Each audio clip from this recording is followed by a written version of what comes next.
हाँ जी, good morning students.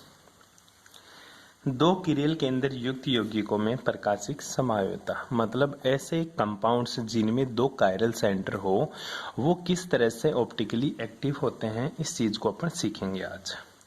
ठीक है, इसमें पहला अपन ने पढ़ लिया था मीजो टार्ट्रिक एसिड के बारे में पढ़ा था, याद हो तो आप लोगों को। तो मीजो यौगिक क्या होता है वो देखेंगे। ठीक है, जिनके दोनों समूह समान एक तरफ होते हैं और सममिति तल उपस्थित होता है मीजो यौगिक कहलाते हैं। मीजो कंपाउंड्स कौन से होते हैं गुरुजी?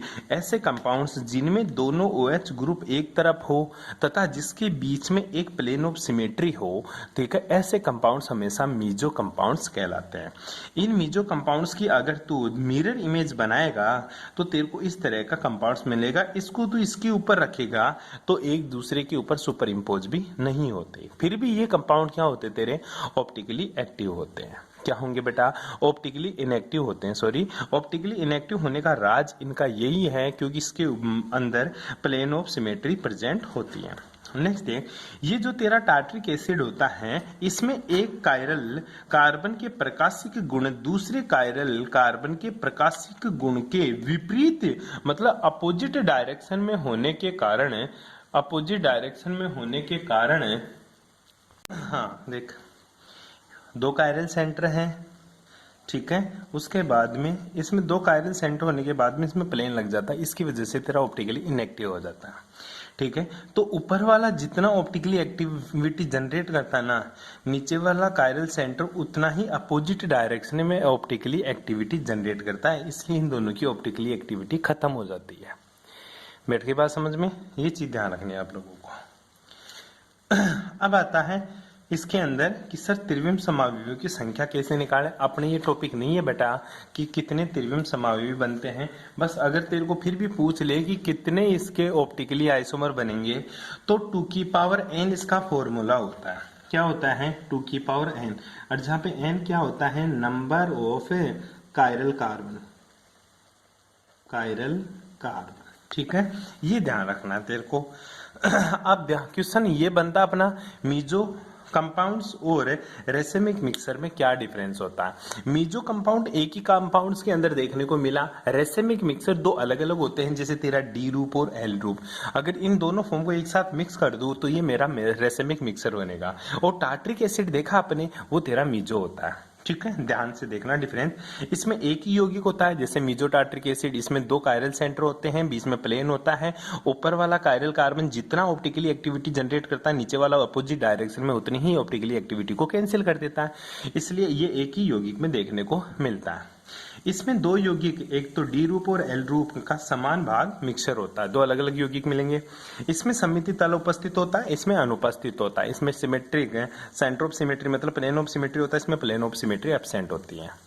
इसमें आंतरिक प्रतिकार के कारण ध्रुवण घूर्णक होता है, मतलब मीजो टार्ट्रिक एसिड होता है, इसमें केवल आंतरिक प्रतिकार मतलब इनर इन्वर्जेंस के कारण इसके अंदर क्या होता है? मीजो कंपाउंड्स होता है। ये दो अलग बाह्य प्रतिकार के कारण ध्रुवण अघूर्णक होता है, मीजो टार्ट्रिक एसिड और टार्ट्रिक अम्ल की डी और एल फॉर्म। इसका बैठ के बात समझ में।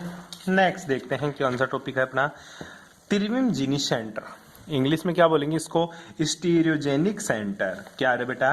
स्टेरियोजेनिक सेंटर की मतलब सर त्रिविम जीनी सेंटर मतलब बोलते हैं कि कार्बनिक यौगिक में वह केंद्र जिसके कारण त्रिविम समावयवता संभव होती है, मतलब वह सेंटर है जिसकी वजह से क्या होती है बेटा? स्टीरियो आइसोमराइजेशन पॉसिबल होते हैं, त्रिविम जीनी सेंटर कहलाते हैं। ठीक है, त्रिविम जीनी सेंटर दो प्रकार के होते हैं, एक तो ऑप्टिकल आइसोमराइजेशन और दूसरा ज्योमेट्रिकल आइसोमराइजेशन। ऑप्टिकल आइसोमराइजेशन मतलब प्रकाशिक और ज्योमेट्रिकल मतलब ज्यामितीय समावयवता। ठीक है, वे यौगिक जिनमें असममित केंद्र मतलब क्या बेटा? कायरल सेंटर उपस्थित होते हैं, वे प्रकाशिक समावयवता प्रदर्शित करते हैं। क्योंकि तेरे को पता है ऑप्टिकल आइसोमराइजेशन किसके द्वारा शो की जाती है? ऐसा सेंटर जो अनसिमेट्रिक हो, मतलब ऐसा सेंटर जिसकी चारों वैलेंसी अलग अलग हो, कायरल सेंटर कहलाता है, और वही सेंटर ऑप्टिकली एक्टिविटी शो करता है। बैठ गई बात समझ में।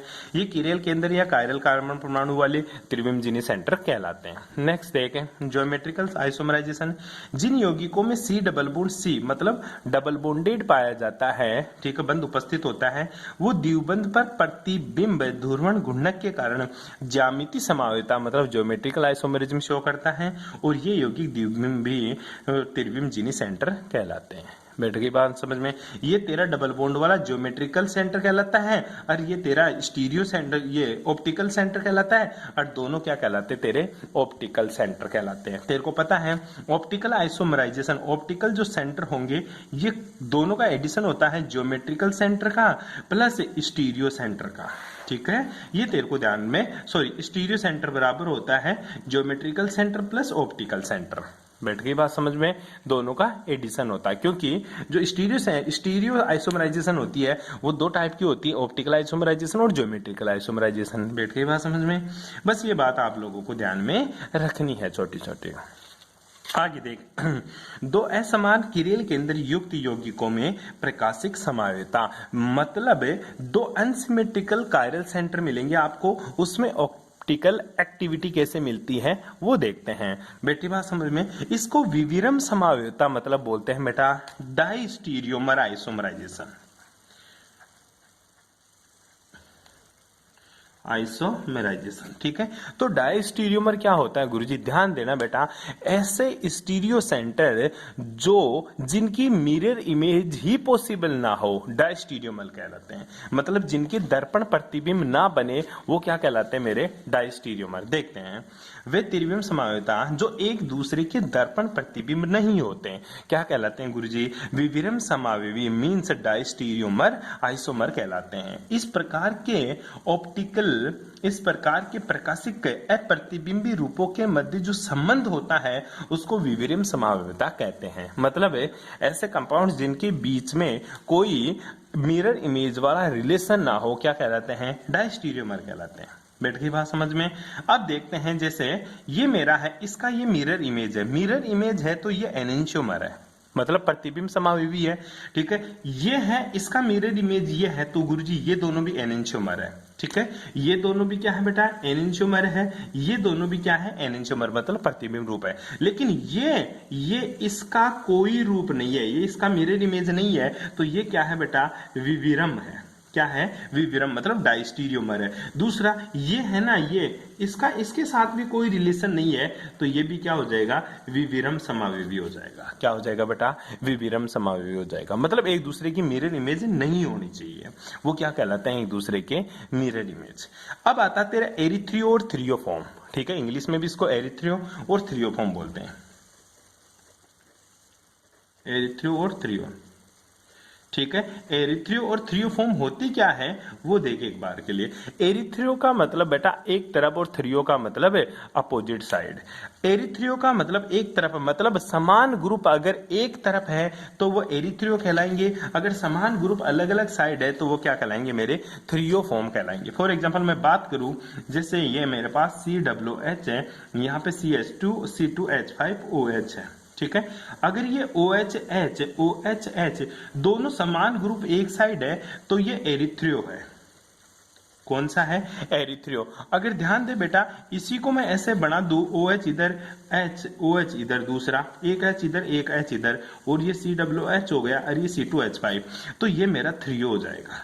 क्या हो जाएगा बेटा, थ्रियोफॉर्म। मतलब OH ग्रुप क्या है, अपोजिट साइड है। कोई सा भी दो सिमेट्रिक एलिमेंट्स अगर एक तरफ है तो थ्रियो है और दोनों अपोजिट साइड है तो एरिथ्रियो है। जैसे इधर हाइड्रोजन एक तरफ है तो इसको एरिथ्रियो बोलूंगा, इधर हाइड्रोजन को देखूं तो दोनों अपोजिट साइड है तो इसको क्या बोलूंगा मैं, थ्रियो कंपाउंड्स बोलता हूं। बैठ गई बात समझ में। देखते हैं क्या एरिथ्रियो और थ्रियो, छोटी सी डेफिनेशन है तू देख लेना।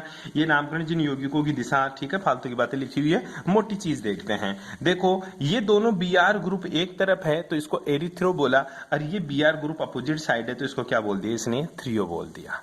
क्या बोल दिया बेटा, थ्रियो बोल दिया। ये बातें थी तेरी एरिथ्रियो और थ्रियो की, छोटी छोटी बातें थी, कोई बड़ी बात नहीं थी। अब आगे चलते हैं रेसेमिक मिक्सर की तरफ। क्या होता है तेरा रेसेमिक मिक्सर, जिसमें दो विपरीत विन्यास, मतलब ये एक डी हो और दूसरा एल हो, एक एरिथ्रियो हो दूसरा थ्रियो, एक सिस हो दूसरा ट्रांस हो, एक जेड हो एक ई हो, ऐसे अलग अलग अपोजिट वाले कॉन्फ़िगरेशन वाले अगर यौगिक का मिक्सर बनाया जाए तो जो मिक्सर प्राप्त होता है उसी को रेसेमिक मिक्सर बोलता हूं मैं।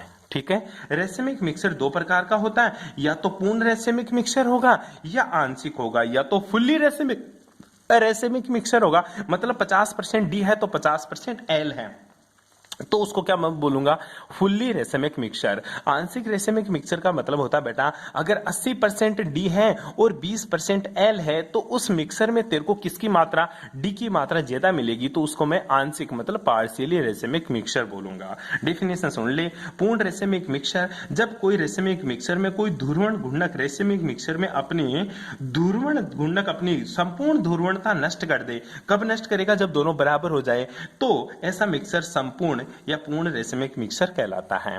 ठीक है, पार्शियली रेसेमिक मिक्सर, यदि कोई ध्रुवण गुणक रेसेमीकरण पर अपनी ध्रुवण गुणकता को पूरी तरह नष्ट ना करे। कब नष्ट नहीं करेगा, जब एक तरफ 80% हो दूसरी तरफ 20% हो, तो कहां से नष्ट होगा, वो तो 80 है वो 20 है, तो प्राप्त मिक्सर क्या होता है, आंशिक रेसेमिक मिक्सर कहलाता है। बैठ गई बात समझ में। ये रेसेमिक मिक्सर था, कैसे बना सकता है, बना लिया। अब रेसेमिक मिक्सर का सेपरेशन कैसे करूं गुरुजी, मान ले मेरे पास कोई कंपाउंड है, मैं लैब में था और मैंने कोई रिएक्शन कराई तो मेरे पास जो प्रोडक्ट मिला उसमें दोनों फॉर्म मिल गई, मेरे को डी भी मिल गई एल भी मिल गई, मान ले उसमें प्लस आर भी मिल गया एस भी मिल गया, तो गुरुजी मैं उसको सेपरेट कैसे करूं, उसको बोलते हैं रेसेमीकरण मिश्रण का वियोजन, या इसको बोलते हैं सेपरेशन ऑफ रेसेमिक मिक्सर या resolution of racemic mixer. Resolution of racemic mixer का मतलब होता है गुरुजी ऐसा रेसेमिक मिक्सर जिसमें दोनों प्रतिबिंब रूप अर्थात डी और एल दोनों अलग करने की प्रक्रिया वियोजन कहलाती है। डी और एल दोनों रूप को अलग अलग करने की प्रक्रिया क्या कहलाती है, वियोजन कहलाती है। प्रतिबिंब समावयवों के भौतिक और रासायनिक गुण समान होने के कारण इन्हें सामान्य विधियों द्वारा पृथक नहीं किया जा सकता, मतलब नॉर्मल मेथड से इनको सेपरेट नहीं कर सकते। क्यों, क्योंकि तेरे को पता डी और एल में क्या फर्क है। देख, डी और एल फॉर्म दोनों का मोलिकुलर फॉर्मूला भी सेम है, दोनों का मोलिकुलर वेट भी सेम है, दोनों की स्ट्रक्चर भी सेम है, दोनों की फिजिकल प्रॉपर्टीज भी सेम है, दोनों की केमिकल प्रॉपर्टीज भी सेम है, बस उसका तो रोटेशन ही अलग है गुरुजी, तो उसकी अधिकांश प्रॉपर्टीज मैच होती है, इसलिए उसको सेपरेट करना मुश्किल हो जाता है।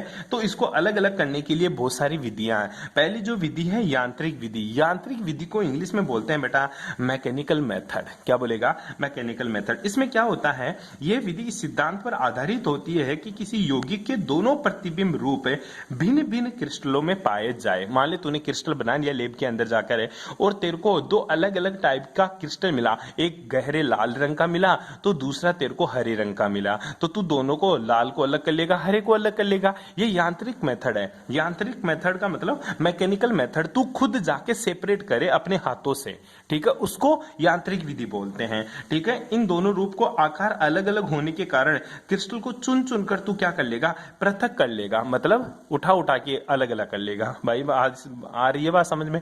जैसे गेहूं के अंदर बहुत सारी इंप्योरिटीज होती है, जब तू उसको पीसने के लिए जाता है तो उसमें से चुन चुन कर बाहर निकाल देता है, उसको तू यांत्रिक मेथड बोलता है। कौन सा मेथड बोलेगा, यांत्रिक मेथड। जैसे डीएल सोडियम अमोनियम टार्ट्रेट को अपन इस तरह से पृथक कर सकते हैं, लेकिन ये विधि ज्यादा सफल नहीं रही। उसके बाद में दूसरी विधि आती है तेरी जैविक रासायनिक विधि।